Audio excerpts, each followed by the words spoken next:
de φ, que é o quê? Ômega t, ômega t mais φ0, fechou? E nós sabemos que, se eu quiser achar a posição máxima do x, vai ser igual a A. Por quê? Eu vou igualar isso aqui a 1. E A vezes 1 vai dar A, fechou? E aí a gente prova que o A é igual a R. Função da velocidade, presta atenção. Eu tenho uma velocidade V da minha bolinha aqui. E aqui em cima, coloquei aqui para vocês, ó, a velocidade V, tudo bem? E uma velocidade C, que é a minha velocidade tangencial. Fechou? Perceba que eu formo um triângulo retângulo dessa fórmula aqui, o ângulo φ aqui. Fechou? Agora calma.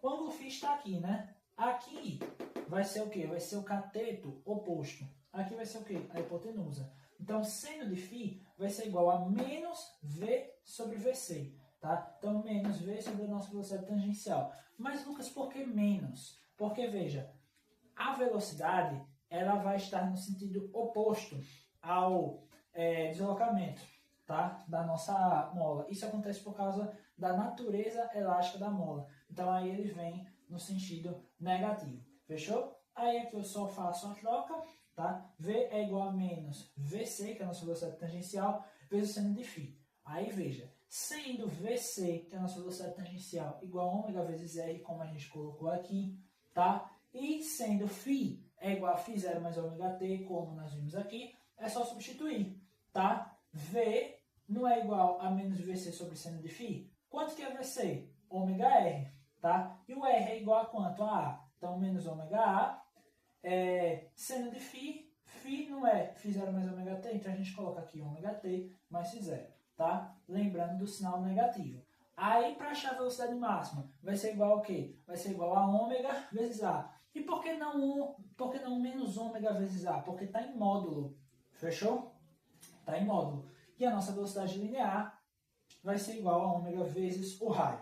Função da aceleração. Aqui, preste atenção mais uma vez. Eu tenho uma aceleração para cá e eu tenho uma aceleração centrípeta que está indo para o centro. Tá bom? Aí nós vamos ter esse triângulo retângulo aqui. Aceleração para cá, aceleração centrípeta para cá. Perceba o ângulo φ aqui. Então nós vamos ter que o cosseno de φ é igual a alfa sobre ACP. Por quê? Alfa é o nosso cateto adjacente, ACP é a nossa hipotenusa. Então, alfa, tá? Veja que ele é menos alfa sobre ACP, né? Sinal negativo também, por causa daquele mesmo motivo que eu falei com relação à função da velocidade, né? Então, alfa é igual a menos ACP vezes o cosseno de φ. E aí, sendo ACP igual a ômega ao quadrado vezes R, como a gente mostrou aqui, sendo φ é igual a φ0 mais ômega t, a gente vai pensar aqui, tá, em aplicar essas fórmulas para gerar a fórmula da aceleração no MHS. ACP não é ômega ao quadrado vezes R, R não é A, então aqui menos, né, lembrando nosso sinal negativo, ômega ao quadrado vezes A. Cosseno de φ, que é φ0 mais ômega t, eu posso botar ômega t mais φ0. Fechou? A aceleração máxima em módulo, ômega ao quadrado vezes A. E a aceleração centrípeta, ômega ao quadrado vezes R. A associação de molas, bora lá, em série, tá? Quando está uma coladinha aqui com a outra, vai ser igual a 1 sobre a constante ali equivalente, igual a 1 sobre a constante elástica de 1, mais 1 sobre a constante elástica de 2.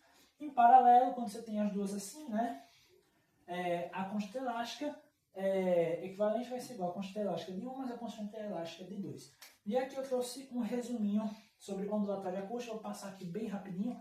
Ondas mecânicas são aquelas que necessitam de um meio material para se propagar, ondas eletromagnéticas são aquelas que não necessitam necessariamente de um meio material para se propagar. Exemplo de onda mecânica, som, exemplo de onda eletromagnética, luz. Ondas transversais, você tem que a direção de propagação ela é perpendicular à direção de vibração, tá? Então fica assim, né? Ondas longitudinais, você tem que a direção de propagação ela é paralela ali à direção de vibração. Então ele fica assim, por exemplo, numa mola, tá? Ondas unidimensionais só se propagam em uma dimensão, como numa corda. Ondas bidimensionais se propagam em duas dimensões, meu Deus, como na água, tá? E ondas tridimensionais são aquelas que se propagam em três dimensões, como o som, tá?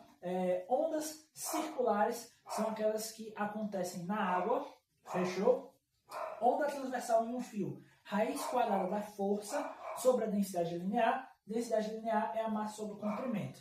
A nossa velocidade na ondulatória é o quê? É o comprimento de onda vezes a frequência. Essa daqui é a equação fundamental da ondulatória, você não pode esquecer. Fechou? É muito importante. Aí você vai falando de velocidade na água. Se a frequência for desprezível, ou seja, a altura é metade do comprimento de onda, você faz a raiz quadrada da gravidade vezes a altura. Aí, se a profundidade for desprezível, no caso ela sendo maior que metade do comprimento de onda, você vai utilizar a equação fundamental da ondulatória. Espectro eletromagnético, venham comigo. Rádio, AM, FM, TV, radar micro-ondas, infravermelho, luz visível, ultravioleta, raio-x, raios gama. Lembrando que isso está em ordem crescente de quê? De frequência. Ou seja, eu, da esquerda para a direita, estou aumentando a frequência. E da esquerda para a direita, eu estou diminuindo o meu comprimento de onda. Lembre que comprimento de onda e frequência eles são inversamente proporcionais. Se eu aumento o meu comprimento de onda, eu diminuo a minha frequência. Se eu diminuo o meu comprimento de onda, eu aumento a minha frequência. Fechou? E vocês sabem que quanto maior for a frequência, maior é a energia. Fechou? Bora lá agora para os fenômenos ondulatórios. Isso daqui se aplica também, tá? Para o som, porque como o quadro está um pouquinho limitado, eu tive que resumir.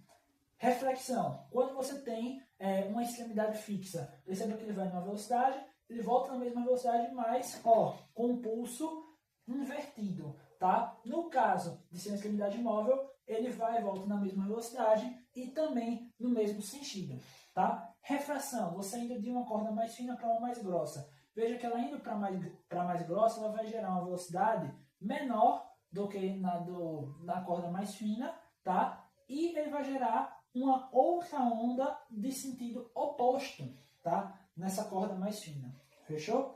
Agora, se ele for de uma mais grossa para uma mais fina, o que vai acontecer? Ele vai gerar uma onda aqui na mais fina, tá? E vai gerar uma outra onda de mesmo sentido na mais grossa, sendo que a mais fina vai ter uma maior velocidade que a mais grossa. Aí, lembrando as nossas formas, lei de Neil-Descartes, índice de refração do primeiro meio é igual ao seno do ângulo incidente, vezes o seno do ângulo incidente é igual a índice de refração do segundo meio, vezes o seno do ângulo refratado. Fechou?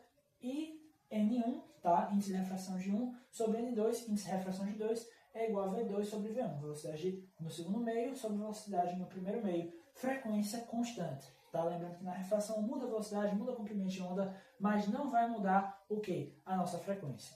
Tá? Difração acontece quando o nosso comprimento de onda ele é muito próximo ao tamanho do obstáculo ou da fenda. Interferência quando você tem a superposição de ondas, que pode acontecer uma interferência construtiva, como acontece nos ventres, e destrutiva, como acontece nos nós. Tá? Lembra de ondas estacionárias? A gente faz isso aqui. Isso daqui é um ventre, isso é um ventre, isso é um ventre, isso é um ventre. Agora, essas junções é um nó e um nó. Cada ventre é uma interferência construtiva. Eu junto, eu aumento a amplitude.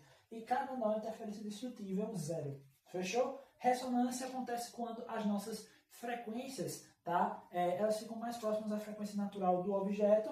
Polarização acontece com as ondas eletromagnéticas e você consegue direcionar o plano daquela onda. Fechou? Polarização é isso. Aí com relação à altura, ela vai depender da frequência. Fechou? E nós sabemos que a frequência vai classificar lá em agudo ou grave. Aquele que é agudo tem maior frequência, aquele que é grave tem menor frequência. Consequentemente, no caso do agudo, se tem maior frequência, menor comprimento de onda. E no caso do grave, se tem menor frequência, tem maior comprimento de onda. Tá? Intensidade vai estar ligada à amplitude, ou seja, eu vou ver se o som é forte ou se é fraco. Timbre, eu vou diferenciar dois sons que eles apresentam mesma altura e mesma intensidade, mas que são emitidos por fontes diferentes. Eco, reverberação e reforço.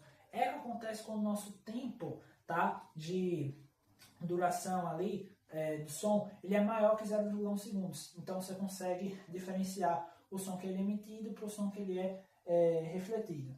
Reverberação acontece quando esse intervalo é menor que 0,1 segundo e reforço quando ele é aproximadamente 0 segundo.